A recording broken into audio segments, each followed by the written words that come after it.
Very pleased right now to be joined by Bernard Zyscovich, CEO, founder of Zyscovich Architects. Tell us a little bit about your company.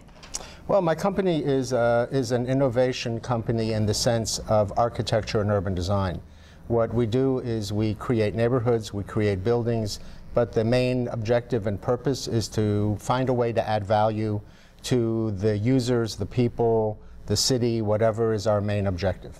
Okay, give us an idea of what cities you're talking about and how large these neighborhoods are. Okay, so by example, our headquarters is in Miami, and we created a new neighborhood called Midtown, which is a neighborhood that used to be a rail yard. It's something familiar to New Yorkers, like we're here, because in New York we're used to converting rail yards. That's not a normal thing to do in the rest of the country. So what we did is we did an analysis, we figured out who would be the appropriate economics in terms of the drivers, what would be the right population, and we created a neighborhood basically to address the needs and the values of the end users. Well, that's what I was going to say. If it was a railway area before, and now it's this wonderful neighborhood, you're really increasing the values around making everyone happy, I would think. Well, that's the right point, because we had to buy the railroad from Florida East Coast Railway, which had it on the books as a manufacturing and industrial site, at the time valued at $9 million.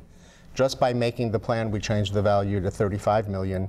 It was bought for $35 million cash, and now it's worth hundreds and hundreds of millions. And I guess the sky's the limit where you will be branching out to?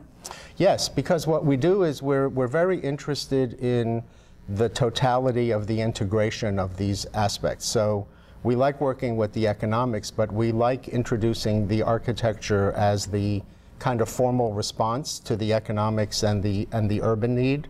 And we go all the way through into the interior design of the buildings. We create the sales centers, we get involved in the marketing. So we're a lot more than an architecture firm. We're really more of a business consulting firm from the standpoint of adding value through design.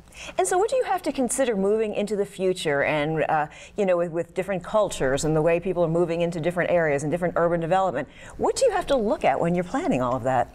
Well, I think the main thing is that, that old adage, sometimes you get what you wish for. You have to make sure what you're wishing for makes sense, and that it also has some other value, some other, what I like to call a higher purpose. I like for our work to be purpose-driven. So whatever is the situation, by example, we did a new airport for Bogota, Colombia, brand new, sizable, world-class airport for the country. Our main mission there was establishing a world-class image. In the case of Midtown, by example, the idea was to make a really cool, interesting new neighborhood.